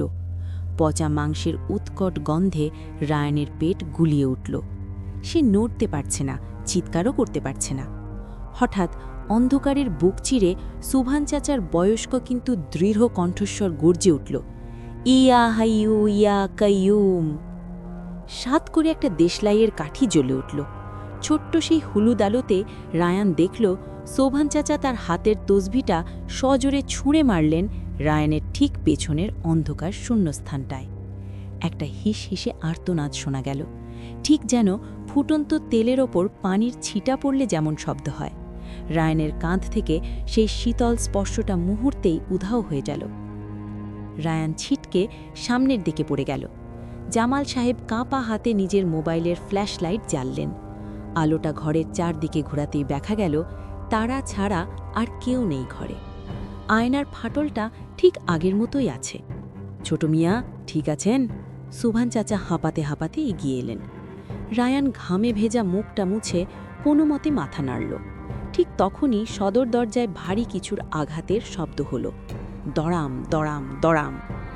সোভান ভাই, দরজা খোলেন, আমি কেরামত। বাইরের গলাটা শুনে সোভান চাচার চেহারায় যেন প্রাণ ফিরে এলো। কেরামত হুজুর আইছে, আমি বিকেলেই ওনারে খবর দিছিলাম, জলদি দরজা খুলেন জামাল সাহেব। জামাল সাহেব আর রায়ান ছুটে গিয়ে দরজা খুলতেই হুড়মুড় করে ভেতরে ঢুকলেন একজন দীর্ঘদেহী মানুষ, পরনে কালো পাঞ্জাবি, মাথায় ফেট্টি বাঁধা, বৃষ্টির পানিতে পুরো ভিজে গেছেন। কেরামত আলী এই তল্লাটের সবচেয়ে নামকরা আধ্যাত্মিক সাধক বা কবিরাজ। জিন ভূত তারা নয়, তার জুড়ি মেলা ভার। দরজাটা দ্রুত বন্ধ করে দিয়ে কেরামত হুজুর ঘরের চারপাশটা একবার তীক্ষ্ণ দৃষ্টিতে দেখলেন। তার চোখ আটকে গেল মেঝের ওপর যন্ত্রণায় কোকাতে থাকা কাদেরের দিকে। সর্বনাশ! কেরামত হুজুর চিবুক শক্ত করে বললেন, আপনারা ওরে জাগাইছেন কেন? আমি তো বারবার মানা করছিলাম এই বাড়ির দেয়াল ভাঙতে। যা হওয়ার তা তো হইয়াই গেছে হুজুর, এখন আমাকে বাঁচান। কেরামত হুজুর আর কথা না বাড়িয়ে তার ঝোলা থেকে কিছু সরিষা আর লবণ বের করলেন। বিড়বিড় করে মন্ত্র বা আয়াত পড়তে পড়তে পুরো ঘরের চারপাশ দিয়ে একটা বৃত্ত বা হিসার তৈরি করলেন তিনি। তারপর একটা মাটির বাসনে কিছু লোবান জ্বালিয়ে দিলেন। সুগন্ধি ধোঁয়ায় ঘরের ভ্যাপসা গন্ধটা কিছুটা কমে এলো। ভয়ের কিছু নাই। হুজুর তার ঝোলা থেকে লাল সুতোয় বাঁধা একটা তামার তাবিজ বের করলেন। এই তাবিজ আমি জাফরান কালি দিয়া লেখছি, এইটা ওই পোলটার হাতে বাইন্দা দেন, ওর গায়ের বিষ নষ্ট হয়ে যাইব, আর ওই ঘাড়তারা জিন এই হিসারের ভেতরে ঢুকতে পারব না। রায়ান কিছুটা স্বস্তি পেল। আধ্যাত্মিক এই পরিবেশটা তাদের মনে একটু হলেও আশার আলো জাগিয়েছে। জামাল সাহেব এগিয়ে গিয়ে তাবিজটা কাদেরের ডান হাতের বাহুতে বেঁধে দিলেন। সবকিছু যেন শান্ত হয়ে এলো। বাইরের ঝড়ের শব্দটাও যেন একটু কমেছে। কিন্তু শান্তিটা টিকল মাত্র কয়েক মিনিট। হঠাৎ মাটির বাসনে জ্বলতে থাকা লোবানের ধোঁয়াটা সোজা ওপরের দিকে না উঠে অদ্ভুতভাবে সাপের মতো এঁকে বেঁকে মেঝের দিকে নামতে শুরু করল। ঠিক যেন কোনো অদৃশ্য শক্তি ধোঁয়াটাকে টেনে নিচে নামাচ্ছে। কেরামত হুজুরের কপালে বিন্দু বিন্দু ঘাম জমতে শুরু করল। তিনি জোরে জোরে আয়াতুল কুরসি পড়তে লাগলেন। ঠিক তখনই কাদেরের হাতে বাঁধা সেই তামার তাবিজটা থেকে হিস হিস করে ধোঁয়া বেরোতে শুরু করল। আহ! কাদের একটা বিভৎস চিৎকার দিয়ে উঠল। রায়ান আর জামাল সাহেব ছিটকে পিছিয়ে গেলেন। তারা নিজেদের চোখে দেখলেন তাবিজটা বিনা আগুনে গনগনে লাল হয়ে উঠেছে, যেন কেউ চুল্লিতে পুড়িয়ে এনেছে। মুহূর্তের মধ্যে লাল সুতোটা পুড়ে ছাই হয়ে গেল এবং তাবিজটা কাদেরের হাত থেকে ছিটকে মেঝেতে পড়ল। এইটা অসম্ভব! কেরামত হুজুর আতঙ্কে পিছিয়ে গেলেন। জাফরানের তাবিজ পড়ল কেমনে? হঠাৎ ঘরের বাতাস বরফের মতো ঠান্ডা হয়ে গেল। মোবাইলের ফ্ল্যাশলাইটগুলো কোনো কারণ ছাড়াই দপদপ করতে লাগল। আর সেই আধো অন্ধকারে মেঝের কাঠের তক্তাগুলোর নিচে থেকে একটা খ্যারখ্যারে বিকৃত হাসি ভেসে এলো। হিসার বানাইস কেরামত, আমাকে আটকাবি তুই? শব্দটা সরাসরি মেঝের নিচ থেকে আসছে। কেরামত হুজুরের হাতের তসবিটা হঠাৎ ট্যাক করে একটা শব্দ করে ছিঁড়ে গেল। সবগুলো পুঁতি মেঝেতে ছড়িয়ে পড়ল। মেঝের ঠিক মাঝখানের কয়েকটা কাঠের তক্তা মড়ড় করে ভেঙে ওপরের দিকে উঠে এলো। সেই গর্তের ভেতর থেকে দুটো নীলচে লম্বাটে হাত বেরিয়ে এসে কেরামত হুজুরের তৈরি করা লবণের গুন্ডিটা এক নিমিষে মুছে দিল। তোর বুকের রক্ত তো বেশি মিঠে রে কেরামত, আসবো নাকি তোর কাছে? ফিসফিসানিটা এবার কেরামত হুজুরের একদম কানের কাছে বেজে উঠল। কেরামত হুজুরের চোখ ভয়ে ঠিটকরে বেরিয়ে আসার উপক্রম হলো। তার নাক দিয়ে হঠাৎ করে ফিনকি দিয়ে রক্ত ছুটতে শুরু করল। এ জিন না, এ অন্য কিছু, ওরে আটকানো যাইব না, ও আজ রক্ত নিব। হুজুর, কি বলেন এসব? আমাদের রাইখা কই যান? জামাল সাহেব হুজুরের পাঞ্জাবি চেপে ধরলেন। কিন্তু হুজুর উন্মাদের মতো জামাল সাহেবকে এক ঝটকায় সরিয়ে দিলেন। নিজের ঝোলা লোবান সব মেঝেতে ফেলে দিয়ে তিনি ভোঁ দৌড় দিলেন সদর দরজার দিকে। ছিটকিনি খুলে এক লাফে বাইরের বৃষ্টির অন্ধকারে ঝাঁপিয়ে পড়লেন। দরজাটা হাট করে খোলা, বাইরে ঘুটঘুটে অন্ধকার আর বৃষ্টির পৈশাচিক গর্জন। রায়ান, জামাল সাহেব আর সোভান চাচা জমে যাওয়া মূর্তির মতো দাঁড়িয়ে রইলেন। তাদের শেষ আশাটাও তাদের মৃত্যুর মুখে ফেলে পালিয়ে গেছে। আর ঘরের মেঝেতে তৈরি হওয়া সেই গর্তটা থেকে ধীরে ধীরে উঠে আসছে একটা কালো ঘাড় বাঁকা অবয়ব। কেরামত হুজুর সদর দরজাটা হাট করে খোলা রেখেই বাইরের তুমুল ঝড়ের অন্ধকারের ভেতর ঝাঁপিয়ে পড়েছিলেন। খোলা দরজা দিয়ে বৃষ্টির ছাট আর ঝোড়ো বাতাস হুড়মুড় করে ঘরের ভেতর কুকছে। মেঝের কাঠের তক্তা ভেঙে যে কালো ঘাড়বাঁকা অবয়বটা ধীরে ধীরে ওপরে উঠে আসছিল, সে হঠাৎ থমকে দাঁড়াল। তার টকটকে লাল চোখ দুটো খোলা দরজার দিকে স্থির হল। অন্ধকারের ভেতর থেকে একটা বিভৎস ঘরঘরে হাসির শব্দ ভেসে এলো। রক্ত, কাঁচা রক্ত পলাইয়া যায়। পর মুহূর্তেই রায়ানের চোখের সামনে সেই কালো অবয়বটা যেন একটা দুর্গন্ধযুক্ত কালো ধোঁয়ায় পরিণত হল এবং খোলা দরজা দিয়ে বাতাসের বেগে বাইরের অন্ধকারে মিলিয়ে গেল। রায়ান, জামাল সাহেব আর সৌবান চাচা পাথরের মতো জমে আছেন। ঘরের ভেতর এখন কেবল কাদেরের গোঙানি আর বৃষ্টির পৈশাচিক গর্জন ছাড়া আর কোনো শব্দ নেই। হঠাৎ বাইরের অন্ধকার উঠোন থেকে একটা গগনবিদারী চিৎকার ভেসে এলো। মাচাও, ওরে আমারে ছাইরা দে, আল্লাহ গো! কেরামত হুজুরের গলা। কিন্তু পর মুহূর্তেই শব্দটা একটা অদ্ভুত মরাত শব্দে থেমে গেল, ঠিক যেন কেউ আস্ত একটা মোটা বাঁশকে মাঝখান থেকে 2 টুকরো করে ভেঙে ফেলল। এরপর আর কোনো চিৎকার নেই, শুধু ভারী কিছু একটা কাদার ওপর দিয়ে টেনে নিয়ে যাওয়ার খচখচ শব্দ। হুজুর শেষ, সৌবান চাচা ফিসফিস করে উঠলেন। তার হাত থেকে তসবিটা খসে পড়ল। দরজা, দরজা লাগান রায়ান সাহেব! জামাল সাহেব পাগলের মতো চিৎকার করে উঠলেন। রায়ান এক প্রকার ঘোরে ছুটে গেল খোলা দরজার দিকে। জামাল সাহেবও দৌড়ে এলেন। দুজনে মিলে ভারী কাঠের কপার দুটো টেনে বন্ধ করতে যাবে, ঠিক তখনই আকাশে প্রচণ্ড শব্দে বাজ পড়ল। বিদ্যুৎ চমকে ওঠার সেই 1 সেকেন্ডের তীব্র সাদা আলোয় রায়ান বাইরের বারান্দায় যা দেখল, তাতে তার হৃৎপিণ্ডের স্পন্দন মুহূর্তের জন্য বন্ধ হয়ে গেল। উঠোনের কাদা মাটি পেরিয়ে বারান্দার সিঁড়ি বেয়ে কিছু একটা ঘরের দিকে এগিয়ে আসছে। কেউ নেই, কিন্তু ভেজা মেঝের ওপর খুব স্পষ্টভাবে তৈরি হচ্ছে একটার পর একটা পায়ের ছাপ। মানুষের পায়ের ছাপ নয়, অস্বাভাবিক সরু লম্বাটে 3টে আঙুলওয়ালা পায়ের ছাপ। আর সেই ছাপগুলো কাদার নয়, টকটকে লাল তাজা রক্তের। ছলাত ছলাত ছলাত। অদৃশ্য সেই রক্তমাখা পা বারান্দার সিঁড়ি বেয়ে ঠিক সদর দরজার সামনে এসে দাঁড়ালো। লাগাও দরজা! রায়াম তার সর্বশক্তি দিয়ে দরজার কপার দুটো সজোরে টেনে আনল। জামাল সাহেব কাঁপা হাতে দ্রুত ছিটকিনি আর ওপরের বড় খিলটা তুলে দিলেন। দুজনেই দরজার গায়ে পিঠ ঠেকিয়ে হাঁপাচ্ছেন। রায়ানের কপাল বেয়ে ঘামের স্রোত নামছে। হঠাৎ দরজার ঠিক ওপাশ থেকে কাঠ ঘেঁষে সেই খ্যারখ্যারে বিকৃত গলাটা বেজে উঠল। রক্ত বড্ড নুন রে রায়ান, তোর রক্ত তো অনেক মিঠা, খুলবি না দরজা? জামাল সাহেব 2 কান চেপে ধরে হাউমাউ করে কেঁদে উঠলেন। রায়ান নিচে তাকালো। দরজার নিচ দিয়ে যে ফাঁকটুকু আছে, সেখান দিয়ে ঘরের ভেতর একটা ঘন লাল রঙের তরল গড়িয়ে ঢুকছে, কেরামত হুজুরের তাজা রক্ত। আর সেই রক্তের উপর দিয়ে ছলাৎ ছলাৎ শব্দ করে সেই অদৃশ্য পায়ের ছাপগুলো দরজার নিচ দিয়ে গলে ঘরের ভেতর ঢুকতে শুরু করল। নিচতলায় আর থাকা যাইব না, সৌবান চাচা চিৎকার করে উঠলেন। ও রক্ত খাইছে, এখন ওরে আটকানো অসম্ভব, ও সবার ঘাড় মোটকাইয়া দিব। দোতলায় চলেন জলদি। রায়ান জানে এই অভিশপ্ত বাড়ির কোনো জায়গায় এখন নিরাপদ নয়, কিন্তু নিচতলায় থাকা মানে নিশ্চিত মৃত্যু। রহিম, কাদেরকে ধরো! রায়ান নির্দেশ দিল। রহিম ভয়ে কুকড়ে থাকলেও বাঁচার তাগিদে ছুটে এলো। রায়ান, জামাল সাহেব আর রহিম মিলে অর্ধমৃত কাদেরকে পাজাকোলা করে তুলে নিল। সৌবান চাচা হারিকেনটা হাতে তুলে নিয়ে সিঁড়ির দিকে দৌড় দিলেন। কাঠের সিঁড়ি বেয়ে ওঠার সময় প্রতিটা পদক্ষেপে রায়ানের মনে হচ্ছিল কেউ একজন ঠিক তার পেছনের ধাপে দাঁড়িয়ে আছে। তার ঘাড়ের কাছে সেই কনকনে নিঃশ্বাসটা সে স্পষ্ট টের পাচ্ছিল, কিন্তু সে একবারও পেছনে ফিরে তাকালো না। দোতলায় উঠে সোজা মাস্টার বেডরুমে, যেখানে রায়ান প্রথম রাত কাটিয়েছিল, সেখানে ঢুকে পড়ল তারা। কাদেরকে বিছানায় ছুঁড়ে ফেলে রায়ান আর জামাল মিলে দরজাটা সজোরে বন্ধ করে ছিটকিনি আটকে দিল। ঘরের ভেতর সবাই হাঁপাচ্ছে। হারিকেনের আলোয় সবার মুখ কাগজের মতো ফ্যাকাশে। ও এই ঘরে ঢুকতে পারবে না, সৌবান চাচা হাঁপাতে হাঁপাতে বললেন। এই ঘরে কোনো আয়না নাই, আর আমি দরজার সামনে কোরআন রাইখা দিতাছি। রায়ান দরজার কাছে দাঁড়িয়ে দম নিচ্ছিল। হঠাৎ রায়ানের দৃষ্টি নিবদ্ধ হলো দরজার ঠিক নিচের ফাঁকটার দিকে। বাইরে করিডোর ঘুটঘুটে অন্ধকার, কিন্তু সেই অন্ধকারের ভেতর থেকে খুব স্পষ্ট একটা শব্দ শোনা যাচ্ছে। ছলাত ছলাত ছলাত। সেই ভেজা রক্তমাখা পায়ের ছাপগুলো সিঁড়ি বেয়ে দোতলায় উঠে ঠিক মাস্টার বেডরুমের দরজার ওপাশে এসে দাঁড়ালো। রায়ান দম আটকে ফেলল।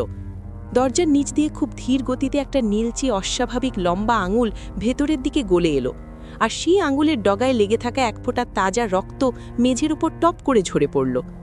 জিনটা তাদের সাথে লুকোচুরি খেলা বন্ধ করে দিয়েছে। এবার শুরু হবে শেষ লড়াই। দরজার নিচ দিয়ে গলে আসা সেই নীলচে রক্তমাখা আঙুলটা হঠাৎ করেই থেমে গেল। রায়ান নিজের নিঃশ্বাস আটকে রেখেছে। কয়েক সেকেন্ড পর আঙুলটা খুব ধীরে ধীরে আবার বাইরের অন্ধকারের দিকে গুটিয়ে গেল।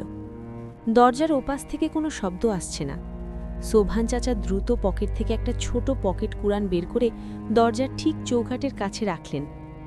ওই ঘরে ঢুকতে পারবো না, শোভান চাচা হাঁপাতে হাঁপাতে ফিসফিস করে বললেন। তয়ও যাইব না, ও আমাদের বাইরে আসার লাগে অপেক্ষা করব। জামাল সাহেব মেঝেতে বসে দুই হাঁটুর মাঝে মাথা গুজে থরথর করে কাঁপছেন। রহিম এক কোণে বসে ডুকরে কাঁদছে। কাদের বিছানায় অজ্ঞান হয়ে পড়ে আছে, তার ডান হাতটা আগুনে পোড়া মাংসের মতো কালো হয়ে গেছে। রায়ান একটা দীর্ঘশ্বাস ফেলে ঘরের চারপাশটা একবার দেখল। এই সেই মাস্টার বেডরুম, যেখান থেকে গতকাল রাতে সব কিছু শুরু। হঠাৎ তার চোখ গেল সেই বিশাল সাবেকি মেহগুনি খাটের দিকে। খাটের মাথার দিকে নকশা করা কাঠের প্যানেলটা কাল রাতে সে খেয়াল করেনি। সেখানে অদ্ভুত কিছু চিহ্ন খোদাই করা, যেগুলো দেখতে কোনো সাধারণ ফুলপাতার নকশা নয়, বরং কোনো প্রাচীন আরবি বা ফার্সি হরফের মতো লাগছে। রায়ানের মনে পড়ে গেল এই বাড়িটা তার দাদা হাসান শিকদারের। প্রায় 40 বছর আগে তার দাদা হঠাৎ করেই এই বাড়িতে মারা যান। তারপর থেকে বাড়িটা পরিত্যক্ত। বাবা কখনো এই বাড়ির ব্যাপারে কথা বলতে চাইতেন না। রায়ান হারিকেনটা হাতে নিয়ে ধীর পায়ে খাটের মাথার কাছে গেল। নকশাগুলোর ওপর হাত বোলাতেই সে বুঝতে পারল মাঝখানের একটা কাঠের টুকরো কিছুটা আলগা। সে আঙুলের চাপ দিয়ে টুকরোটা সরাতেই ভেতর থেকে একটা ছোট ধুলোয় ঢাকা খোপ বেরিয়ে এলো। খোপের ভেতর রাখা চামড়ায় বাঁধানো একটা পুরনো ডায়েরি। কি পাইলেন ছোট মিয়া? শোভান চাচা এগিয়ে এলেন। রায়ান ডায়েরিটার ওপর থেকে ধুলো ঝাড়ল। মলাটের ওপর খোদাই করা লেখা হাসান শিকদারের রোজনামচা। রায়ানের বুকের ভেতরটা ছ্যাদ করে উঠল। এটা তার দাদার ডায়েরি? সে দ্রুত ডায়েরির পাতা উল্টাতে শুরু করল। কালির লেখাগুলো অনেক জায়গায় ফ্যাকাশে হয়ে গেছে। শেষের দিকের কয়েকটা পাতা ঘামে বা পানিতে কোচকানো। 13ই ভাদ্র 1386 বঙ্গাব্দ। রায়ান বিড়বিড় করে পড়তে শুরু করল। আমি এক ভয়ঙ্কর ভুল করে ফেলেছি। জমিদারির গুপ্তধনের লোভে অন্ধ হয়ে আমি এক অশুভ শক্তিকে এই বাড়িতে ডেকে এনেছিলাম, যেকে নিয়ন্ত্রণ করার ক্ষমতা আমার নেই। আমি ইয়েমেনের এক কালো জাদুকরের সাহায্যে পাহাড় থেকে এক মারিদ জিনকে বন্দি করে এনেছিলাম। ভেবেছিলাম সে আমার গোলামি করবে। রায়ানের গলা শুকিয়ে এলো। সে ঢোক গিলে পরের পৃষ্ঠায় গেল। কিন্তু ও কোনো সাধারণ জিন নয়। ওর ঘাড় বড় তেড়া, জেদি। ও আমার কোনো হুকুম মানতে রাজি হয়নি। ক্ষোভে অন্ধ হয়ে আমি কুফরি কালামের সাহায্যে ইবলিসের গিরা নামক এক নিষিদ্ধ মন্ত্র পড়ে ওর ঘাড় মুচকে দিই, যাতে যন্ত্রণায় ও আমার বশ্যতা স্বীকার করে। কিন্তু ও মাথা নয়নি। ভাঙা ঘাড় নিয়েই ও আমার চোখের সামনে হাসছিল। উপায় না দেখে আমি ওকে নিচতলার অন্ধ কুঠুরির দেওয়ালের ভেতর জ্যান্ত গেঁথে ফেলি। নিচতলার দেওয়াল! জামাল সাহেব চিৎকার করে উঠলেন। খাদের তো আজকে ওই দেওয়ালটাই ভাঙছে। রায়ান শিউরে উঠল। তার মানে তারা নিজেদের অজান্তেই আজ সকালে ওই শয়তানটাকে মুক্ত করেছে। রায়ান দ্রুত পরের লাইনে চোখ বোলাল। ডায়েরির শেষ পাতা। হাতের লেখাগুলো এখানে এসে ভয়ঙ্করভাবে কাঁপছে, যেন কেউ চরম আতঙ্কে লিখতে লিখতে মারা গেছে। দেওয়ালে বন্দি থাকলেও ওর অভিশাপ আমাকে ছাড়েনি। ও রক্ত চায়, আমার বংশের রক্ত। আমি বুঝতে পারছি আমার সময় শেষ। ও দেওয়ালের ভেতর থেকে ফিসফিস করে আমাকে ডাকে। তবে ওকে চিরতরে ধ্বংস করার একটা উপায় আছে।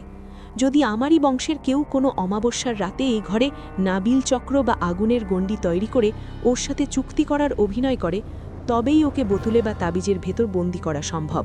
অন্যথায় শিকদার বংশের শেষ রক্তবিন্দু পান না করা পর্যন্ত এই ঘাড় তেরা জিন কাউকে রেহাই দেবে না। ডায়েরির লেখা ওখানেই শেষ। পৃষ্ঠার ঠিক নিচে একটা অদ্ভুত চক্র বা গণ্ডির নকশা আঁকা আছে। রায়ান ডায়েরিটা বন্ধ করে চোখ তুলল। তার মানে জিনটা শুধু এই বাড়ির জন্য নয়, ও এসেছে রায়ানের জন্য। রায়ানের ধমনীতে হাসান শিকদারের রক্ত বইছে। বংশের শেষ বংশধর রায়ান। এই কারণেই জিনটা তাকে প্রথম থেকেই টার্গেট করেছে, তার ছবি তুলেছে, তাকে আটকে রেখেছে। ছোট মিয়া, শোভান চাচার গলাটা অস্বাভাবিক শান্ত শোনাল। আপনার দাদা যখন মারা যায় তখন আমি এই বাড়ির নতুন কামলা। আমি নিজের চোখে দেখছিলাম আপনার দাদার লাশ এই ঘরের মেঝেই পইরা আছিল, আর তার ঘাড়টা ডান দিকে পুরোপুরি ভাঙ্গা ছিল। রায়ানের সারা শরীর বরফ হয়ে গেল। হঠাৎ হারিকেনের আলোটা কোনো বাতাস ছাড়াই দপদপ করে নিভে গেল। পুরো ঘর আবার ঘুটঘুটে অন্ধকারে ডুবে গেল। কিন্তু এবার দরজার ওপাশ থেকে কোনো শব্দ এলো না। শব্দ এলো রায়ানের ঠিক পিছন থেকে। মাস্টার বেডরুমের বিশাল জানালাটা বন্ধ ছিল, কিন্তু সেই বন্ধ জানালার কাচের ওপাশ থেকে কেউ যেন ভেতরের দিকে টোকা দিল। ঠক ঠক ঠক। রায়ান ধীরে ধীরে জানালার দিকে তাকালো।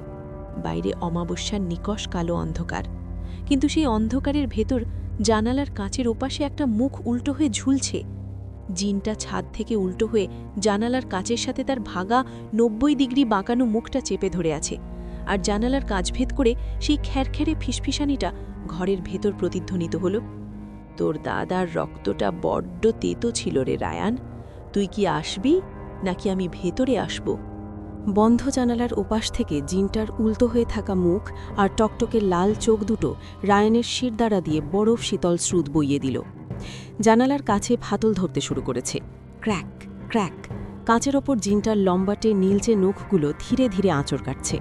প্রতিটা আঁচড়ের সাথে সাথে ভেতরের বাতাস যেন আরও ভারী আর বিষাক্ত হয়ে উঠছে। ও ভেতরে আইসা পড়ব ছোট মিয়া। শোভান চাচা আতঙ্কে পিছিয়ে গেলেন। জামাল সাহেব আর রহিম ঘরের এক কোণে জড়সড় হয়ে বসে থরথর করে কাঁপছে। তাদের দিকে তাকিয়ে কোনো লাভ নেই, তারা এখন জীবন্মৃত। রায়ান বুঝতে পারল দৌড়ে পালানোর আর কোনো জায়গা নেই, যা করার তাকেই করতে হবে, এবং এখনই। সে দ্রুত হারিকেনটা হাতে তুলে নিল। তেলের চেম্বার খুলে দেখল ভেতরে সামান্য একটু কেরোসিন অবশিষ্ট আছে। তারপর সে দাদার ডায়েরির শেষ পাতাটা খুলল। মোবাইলের নিভু নিভু ফ্ল্যাশলাইটের আলোয় সে নাবিল চক্র বা আগুনের গণ্ডির নকশাটা ভালোভাবে মাথার ভেতর গেঁথে নিল। চাচা, দেশলাইটা আমাকে দিন। রায়ান হাত বাড়ালো। শোভান চাচা কাপা হাতে দেশলাইয়ের বাক্সটা রায়ানের হাতে দিলেন। কি করবেন আপনি? বৃদ্ধের চোখে মুখে রাজ্যের আতঙ্ক। চুক্তি, রায়ান চোয়া শক্ত করে বলল। ও আমার রক্ত চায়, আমি ওকে সেটাই দেব, কিন্তু ওর শর্তে নয়, আমার শর্তে। রায়ান মেঝেতে হাঁটু গেড়ে বসল। হারিকেনের চেম্বার থেকে কেরোসিন ঢেলে মেঝের ঠিক মাঝখানে একটা বড় বৃত্ত আঁকল সে। বৃত্তের ভেতর ডায়েরিতে থাকা সেই আরবি হরফগুলোর মতো কয়েকটা প্রাচীন চিহ্ন আঙুল দিয়ে এঁকে দিল। শুধু কেরোসিনের আগুন দিয়ে ওকে আটকানো যাবে না, রায়ান বিড়বিড় করল। ডায়েরিতে লেখা আছে, আমার রক্তই হচ্ছে টোপ। রায়ান হারিকেনের ভাঙা কাঁচের একটা টুকরো তুলে নিল। এক মুহূর্তও দ্বিধা না করে কাঁচের তীক্ষ্ণ ধারালো দিকটা দিয়ে নিজের বাঁ হাতের তালু আড়াআড়িভাবে চিরে ফেলল সে। আহ! যন্ত্রণায় রায়ানের মুখ থেকে একটা অস্ফুট শব্দ বেরিয়ে এলো। তাজা লাল রক্ত ফিনকি দিয়ে বেরিয়ে এলো তার তালু থেকে। সে সেই রক্তমাখা হাত দিয়ে কেরোসিনের বৃত্তটার ঠিক মাঝখানে নিজের রক্তের কয়েকটা ফোঁটা ফেলল। তারপর রক্ত দিয়েই বৃত্তের বাইরের দিকে কয়েকটা দাগ টেনে দিল। ঠিক তখনই প্রচণ্ড শব্দে জানালার কাঁচটা পুরোপুরি ভেঙে টুকরো টুকরো হয়ে মেঝের ওপর ছিটকে পড়ল। হুড়মুড় করে ঘরের ভেতর ঢুকল অমাবস্যার রাতের পৈশাচিক ঝোড়ো বাতাস আর বৃষ্টির ছাঁট। জামাল সাহেব আর রহিম ভয়ে চিৎকার করে চোখ বন্ধ করে ফেলল। শোভান চাচা দরজার কাছে দাঁড়িয়ে বুকে পকেট কোরান চেপে ধরে জোরে জোরে আয়াতুল কুরসি পড়তে লাগলেন। ভাঙা জানালার ফ্রেম গলে ঘরের ভেতর ঢুকল সেই ঘাড় তেরা জিন। উচ্চতায় সে প্রায় 7 ফুটের কাছাকাছি। তার শরীরটা মানুষের মতোই হলেও চামড়ার রং পোড়া কাঠ আর কালশিটে পড়া নীলচে রঙের মিশ্রণ। তার ঘাড়টা ঠিক 90 ডিগ্রি ডান দিকে এমনভাবে ভাঙা যে হাড়ের একটা ধারালো অংশ ঘাড়ের চামড়া ফুঁড়ে বাইরে বেরিয়ে আছে। সেখান থেকে অনবরত কালো দুর্গন্ধযুক্ত তরল ঝরছে। জিনটা সোজা হয়ে দাঁড়াতেই ঘরের তাপমাত্রা যেন হিমাঙ্কের নিচে নেমে গেল। সে তার টকটকে লাল তলক্ষীন চোখ দুটো সোজা রায়ানের দিকে নিবদ্ধ করল। তোর রক্তে তো খুব তেজ রে রায়ান, তোর দাদা আমাকে জ্যান্ত কবর দিছিল, আজ তোর কলিজা ছিঁড়ে আমি এই বাড়ির উঠোনে ছড়াবো। রায়ান এক পা পিছিয়ে গেল। তার বুক ধরফর করছে, কিন্তু সে নিজেকে স্থির রাখল। আমি তোর সাথে চুক্তি করতে চাই। রায়ান তার সর্বোচ্চ সাহসের ওপর ভর করে চিৎকার করে উঠল। জিনটা একটা বিভৎস হাসি দিল, তার ঘাড়টা একটু নড়ে উঠল। চুক্তি? কিসের চুক্তি? তুই তো ইঁদুরের মতো ফাঁদে পড়ছিস। সে এক পা সামনের দিকে বাড়ালো। ঠিক সেই মুহূর্তে রায়ান দেশলাইয়ের একটা কাঠি জ্বালিয়ে মেঝেতে থাকা কেরোসিন আর রক্তের সেই বৃত্তের ওপর ছুঁড়ে মারল। ভুস! চোখের পলকে বৃত্তটা দাউ দাউ করে জ্বলে উঠল। মেঝের ওপর তৈরি হলো এক নিখুঁত আগুনের গণ্ডি। তবে এই আগুনের রং স্বাভাবিক নয়। রায়ানের রক্ত মেশার কারণে কেরোসিনের নীলচে হলুদ আগুনের বদলে পুরো গণ্ডিটা থেকে টকটকে লাল রঙের আগুনের শিখাও দাঁড়ে উঠতে লাগল। জিনটা থমকে দাঁড়ালো। আগুনের দিকে তাকিয়ে তার লাল চোখের তারায় প্রথমবারের মতো এক ধরনের দ্বিধা বা ভয় দেখা গেল। আমি শিকদার বংশের শেষ রক্ত। রায়ান আগুনের গণ্ডির ঠিক ওপাশে দাঁড়িয়ে বলল, তুই যদি আমাকে চাস তবে এই আগুনের গণ্ডি পার হয়ে আয়। জিনটা ক্রোধে ফুঁসে উঠল। তার গলা থেকে একটা অমানুষিক ঘরঘরে গর্জন বেরিয়ে এলো, যা শুনে জামাল সাহেব জ্ঞান হারালেন। তুই আমাকে তোর দাদার ওই পুরানো ম্যাজিক দিয়ে আটকাবি? জিনটা তার লম্বাটে নীলচে নখবালা ডান হাতটা আগুনের দিকে বাড়ালো। আগুনের শিখাটা হঠাৎ করেই যেন জ্যান্ত হয়ে উঠল।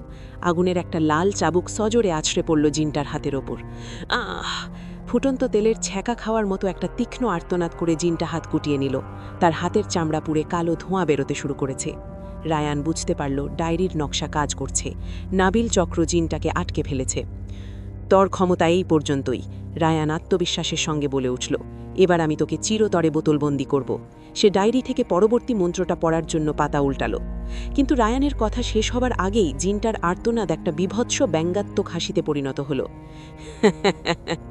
তুই তো বড্ড বোকা রে রায়ান।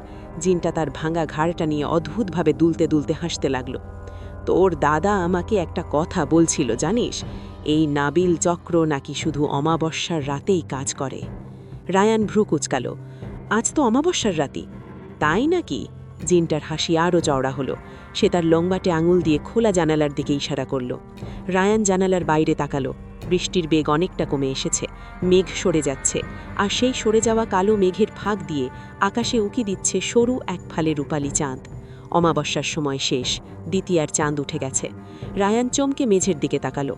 নাবিল চক্রের সেই টকটকে লাল আগুনটা নিস্তেজ হয়ে হঠাৎ করেই নীলচে রঙের সাধারণ আগুনে পরিণত হলো। তার রক্তের প্রভাব কেটে গেছে। জিনটা আগুনের গণ্ডির একদম কাছে এসে দাঁড়ালো। তারপর ফু দিয়ে একটা সাধারণ মোমবাতির মতো সেই আগুনটা এক নিমিষে নিভিয়ে দিল। পুরো ঘর আবার জমাট অন্ধকারে ডুবে গেল। আর সেই অন্ধকারের ভেতর থেকে জিনটার দুটো বরফ শীতল হাত ছিটকে এসে রায়ানের গলা শক্ত করে চেপে ধরল। জিনটার বরফ শীতল শক্ত আঙুলগুলো রায়ানের গলার টুটি সাঁড়াশির মতো চেপে ধরেছে। অক্সিজেনের অভাবে রায়ানের ফুসফুস ফিটে যাওয়ার উপক্রম হল। সে তার দুই হাত দিয়ে জিনটার হাত ছাড়ানোর আপ্রাণ চেষ্টা করতে লাগল, কিন্তু মনে হলো যেন সে কোনো পাথরের মূর্তিকে সরানোর চেষ্টা করছে। জিনটার শরীর থেকে পচা মাংস আর পোড়া কাঠের একটা বমি উদ্রেককারী দুর্গন্ধ বেরিয়ে এসে রায়ানের নাকে ঢুকছে। চোখের সামনে সব ঝাপসা হতে শুরু করেছে তার। সোবান চাচার আর্তনাদ, বাইরের বৃষ্টির শব্দ সব যেন অনেক দূর থেকে ভেসে আসছে। ধীরে ধীরে রায়ানের চোখের পাতা ভারী হয়ে এলো। হঠাৎ চারপাশের কোলাহল একদম থেমে গেল। এক অদ্ভুত জমাট বাঁধা নীরবতা গ্রাস করল রায়ানকে। সে চোখ খুলে দেখল সে আর সোবান চাচার সেই ভাঙাচোরা অন্ধকার ঘরে নেই। সে দাঁড়িয়ে আছে একটা অন্তহীন নিকষ কালো ফাঁকা জায়গায়। তার গলায় কোনো চাপ নেই, শ্বাস নিতেও কষ্ট হচ্ছে না। বড্ড কষ্ট হচ্ছে তাই না দাদু ভাই? পেছন থেকে পরিচিত স্নেহমাখা একটা ডাক শুনে রায়ান চমকে ঘুরে দাঁড়াল। সামনে একটা পুরনো বেতের চেয়ারে বসে আছেন তার মৃত দাদা দাউদ শিকদার। পরনে সেই পুরনো সাদা পাঞ্জাবি, মুখে পান খাওয়ার লালচে দাগ। কিন্তু একটা জিনিস ঠিক নেই, দাদার চোখ দুটো মানুষের মতো নয়, সেগুলো টকটকে লাল রঙের, আর তা থেকে পলকহীন এক পৈশাচিক দৃষ্টি বেরিয়ে আসছে। রায়ান কয়েক কদম পিছিয়ে গেল। সে বুঝতে পারল এটা তার দাদা নয়। জিনটা তার মনের ভেতরে ঢুকে একটা মায়ার চক্র তৈরি করেছে। তোর তো এখানে আসার কথা ছিল না রায়ান।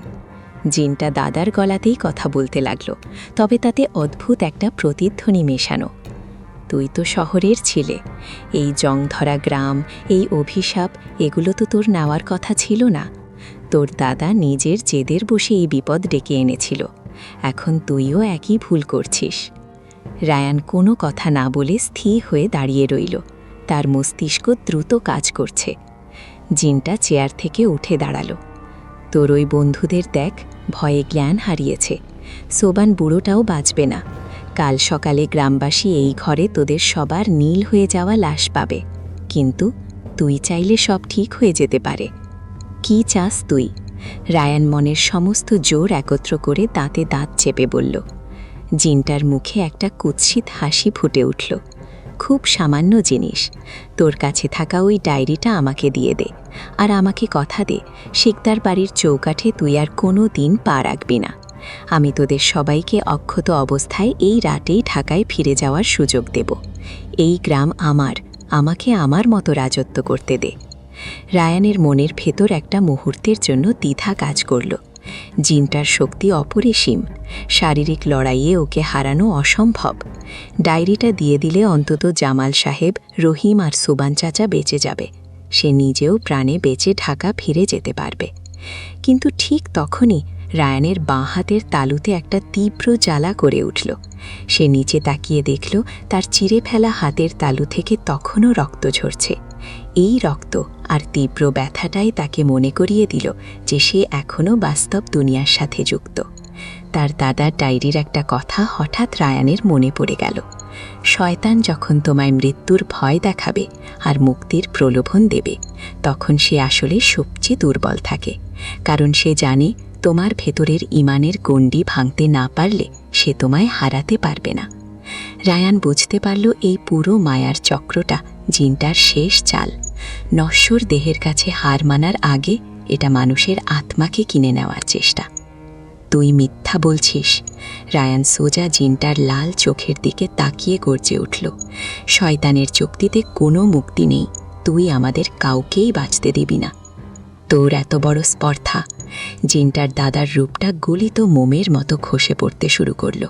সেই পৈশাচিক নীলচে কালো চামড়া আর ভাঙা ঘাড়ের বিভৎস রূপটা বেরিয়ে এলো। সে গর্জন করে রায়ানের দিকে তেড়ে এলো। রায়ান তার সমস্ত শক্তি দিয়ে চোখ বন্ধ করে চিৎকার করে উঠল, আল্লাহু আকবার।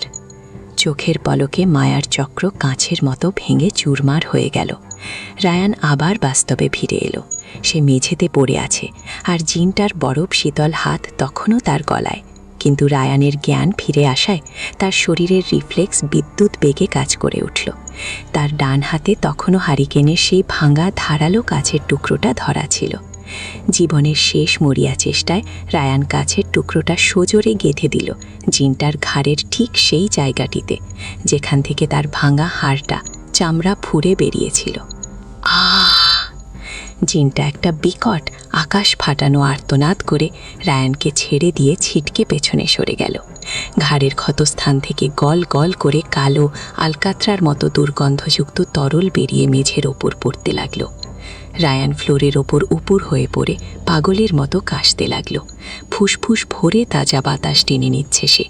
সোবান চাচা দৌড়ে এসে পকেট কোরানটা রায়ানের বুকে চেপে তাকে টেনে তোলার চেষ্টা করলেন। ছোট মিয়া, উঠেন। জিনটা ঘরের অন্য কোণে দাঁড়িয়ে রাগে কাঁপছে।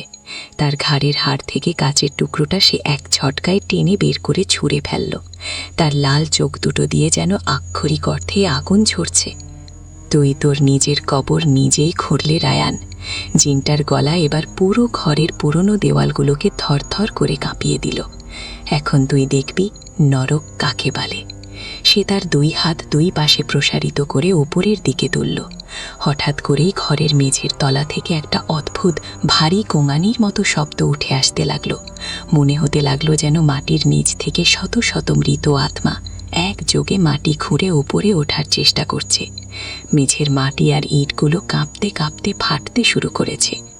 এখন তোর সামনে দুইটা পথ, জিনটা হিস হিস করে বলল। হয় নিজের হাতে ডায়েরিটা আগুনে পোড়া, না হয় তোর আর তোর বন্ধুদের এই ঘরের ভেতরেই মাটির নিচে জ্যান্ত কবর দেব আমি। রায়ানের পায়ের নিচ থেকে মাটি সরে যেতে শুরু করেছে। ঘরের চালের বাঁশগুলো মরমর করে ভাঙার শব্দ হচ্ছে। মৃত্যু এবার আক্ষরিক অর্থেই তাদের কিলে খেতে আসছে। ঘরের মেঝের নিচ থেকে ভেসে আসা সেই গুমোট ভারী গুঙানির শব্দটা এবার এক বিভৎস গর্জনে রূপ নিল। কড়মড়, ক্র্যাক! পুরনো মাটির মেঝেটা মাঝখান থেকে আড়াআড়িভাবে ফেটে দুভাগ হয়ে গেল। ফাটলটা চোখের পলকে একটা অন্ধকার অতল গহ্বরে পরিণত হতে শুরু করেছে। সেই গহ্বর থেকে বেরিয়ে আসছে পচা ডিম আর পোড়া সালফারের তীব্র দুর্গন্ধ। বাঁচাও আল্লাহ গো! জ্ঞান ফেরা রহিম আর জামাল সাহেল আতঙ্কে চিৎকার করে উঠলেন। মেঝের ঢালু অংশ বেয়ে তারা ধীরে ধীরে সেই অন্ধকার ফাটলটার দিকে পিছলে যাচ্ছেন। সোবহান চাচা দরজার পাশের একটা শক্ত খুঁটি প্রাণপণে আঁকড়ে ধরে এক হাতে জামাল সাহেবের শার্টের কলার খামচে ধরেছেন। ছোট মিয়া, ওরে কিছু একটা করতে কন, আমরা তো সব শেষ হয়ে যামু।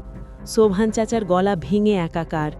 জিনটা ফাটলের ঠিক ওপাশে শূন্যে ভাষার মতো দাঁড়িয়ে আছে। তার লাল চোখ দুটো ক্রূর আনন্দে জ্বলজ্বল করছে। ভাঙা ঘাড়ের ক্ষত থেকে তখনও চুঁইয়ে চুঁইয়ে পড়ছে কালো তরল। সিদ্ধান্ত নে রায়ান! জিনটার পৈশাচিক গলা পুরো ঘর কাঁপিয়ে দিল।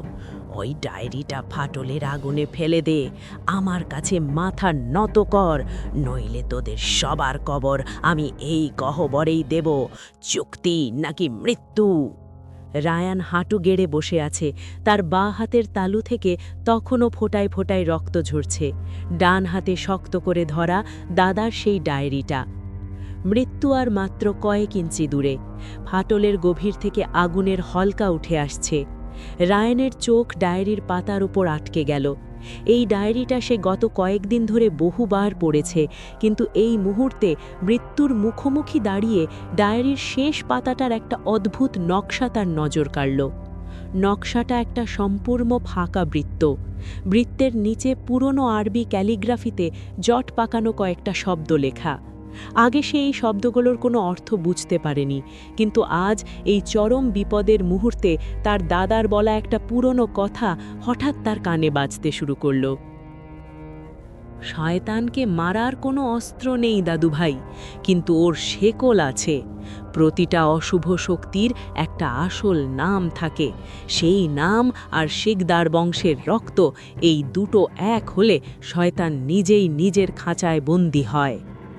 রায়ান বুঝতে পারল এই ডায়েরিটা শুধু কোনো মন্ত্রের বই নয়, এই ডায়েরির শেষ পাতাটাই হলো সেই খাঁচা।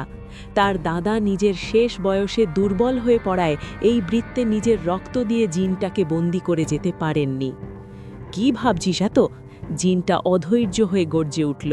সে তার লম্বাটে নখওয়ালা হাতটা শূন্যে ঘোরাটেই ঘরের চাল থেকে একটা ভারী কাঠের আড়া খসে পড়ল ঠিক রায়ানের পাশে। আমি তোর শর্ত মানতে রাজি, রায়ান চিৎকার করে উঠল। সে এমনভাবে ভান করল যেন সে হাল ছেড়ে দিয়েছে। জিনটার মুখে একটা বিজয়ী কুৎসিত হাসি ফুটে উঠল।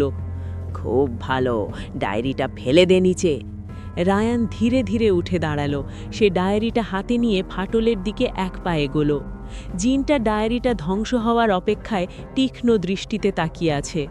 কিন্তু ফাটলের একদম কিনারায় এসে রায়ান ডায়েরিটা নিচে না ফেলে হঠাৎ সেটা দুই হাতে মেলে ধরল। তুই একটা কথা ভুলে গেছিস। রায়ানের চোখ দুটো এবার শিকারীর মতো জ্বলজ্বল করে উঠল। আমি শিকদার বংশের শেষ রক্ত, আর আমি মাথা নত করতে শিখিনি। রায়ান তার বাঁ হাতের রক্তাক্ত তালুটা ডায়েরির সেই শেষ পাতার ফাঁকা বৃত্তটার ওপর সজোরে চেপে ধরল। তাজা রক্তে বৃত্তটা সম্পূর্ণ ভিজে গেল। না! জিনটা বুঝতে পেরেছে রায়ান কি করতে যাচ্ছে। তার বিজয়ী হাসি এক মুহূর্তে চরম আতঙ্কে রূপ নিল। সে বাতাসে ভর করে রায়ানের দিকে ঝাঁপিয়ে পড়ার চেষ্টা করল, কিন্তু অনেক দেরি হয়ে গেছে। রায়ান তার সমস্ত শক্তি আর ঈমান একত্র করে ডায়েরির নিচে লেখা জিনটার সেই আসল নামটা উচ্চারণ করল। তোর নাম হাবিস আল জারওয়ান, আমি তোকে শিকদার রক্তের আদেশে এই খাঁচায় বন্দি করছি। নামটা উচ্চারিত হওয়ার সাথে সাথেই রায়ানের হাতের নিচ থেকে এক তীব্র অন্ধকারী নীল আলোর ঝলকানি বেরিয়ে এলো। ডায়েরির পাতাটা যেন জ্যান্ত হয়ে উঠল। জিনটার শরীরটা মাঝপথে শূন্যে থমকে গেল। মনে হলো অদৃশ্য কোনো বিশাল শেকল তার গলা, হাত আর পায়ে আষ্টবিষ্টে পেঁচিয়ে ধরেছে। আহ আহ আহ! জিনটা একটা আকাশ ফাটানো বীভৎস আর্তনাদ করে উঠল। তার শরীর থেকে কালো ধোঁয়া বের হতে শুরু করেছে। ডায়েরির ভেতর থেকে এক প্রচণ্ড শক্তিশালী টান তাকে নিজের দিকে আকর্ষণ করতে লাগল। তুই আমাকে বাঁধতে পারবি না, আমি ফিরে আসব। জিনটা তার লম্বাটে নখ দিয়ে মেঝে আঁকড়ে ধরার চেষ্টা করল, কিন্তু ডায়েরির সেই অদৃশ্য শক্তির কাছে সে একেবারেই অসহায়। চোখের পলকে জিনটার বিশাল পৈশাচিক শরীরটা দুমড়ে মুচড়ে সংকুচিত হয়ে একটা কালো ধোঁয়ার কুণ্ডলিতে পরিণত হলো। তারপর সোঁ করে সেই ধোঁয়াটা ছিটকে এসে ডায়েরির ওই রক্তাক্ত বৃত্তটার ভেতর ঢুকে গেল। ধপাস! জিনটা বৃত্তের ভেতর ঢুকার সাথে সাথে ডায়েরিটা রায়ানের হাত থেকে ছিটকে মেঝেতে পড়ে আপনা আপনি বন্ধ হয়ে গেল। একটা অদ্ভুত স্তব্ধতা নেমে এলো পুরো ঘরে। ঘরের মেঝের সেই ভয়াবহ ফাটলটা হঠাৎ করেই যেন মাটি দিয়ে আবার ভরাট হতে শুরু করেছে। গহ্বরের ভেতরের আগুনের হলকা নিভে গেছে। চালের মর্মর শব্দ থেমে গেছে। বাইরের ঝোড়ো বাতাস আর বৃষ্টির কোনো শব্দ নেই। সব শান্ত, একদম নিস্তব্ধ। রায়ান হাঁপাচ্ছে, তার সারা শরীর ঘামে ভিজে জবজবে, হাত পা থরথর করে কাঁপছে। সে ফ্যাল করে তাকিয়ে আছে মেঝেতে পড়ে থাকা ডায়েরিটার দিকে। ডায়েরির মলাটের ওপর থেকে ক্ষীণ একটা পোড়া গন্ধ বের হচ্ছে। ছোট মিয়া, সোভান চাচার কাঁপা গলা শোনা গেল। রায়ান ঘুরে তাকালো। জামাল সাহেব আর রহিম ফ্লোরে উপুর হয়ে পড়ে ফুপিয়ে ফুপিয়ে কাঁদছেন। সোভান চাচা খুঁটি ছেলে দিয়ে হাঁটু গেড়ে মেঝেতে বসে পড়েছেন, তার চোখ দিয়ে অঝরে পানি পড়ছে। রায়ান একটা দীর্ঘশ্বাস ফেলল। তার শরীর আর কুলোচ্ছে না। অতিরিক্ত রক্তক্ষরণ আর মানসিক চাপের কারণে তার চোখের সামনে সব অন্ধকার হয়ে আসতে লাগল। সে মেঝেতে লুটিয়ে পড়ার ঠিক আগ মুহূর্তে জানালার বাইরে তাকালো। কালো মেঘ সরে গিয়ে পূব আকাশে ভোরের আলো ফুটতে শুরু করেছে।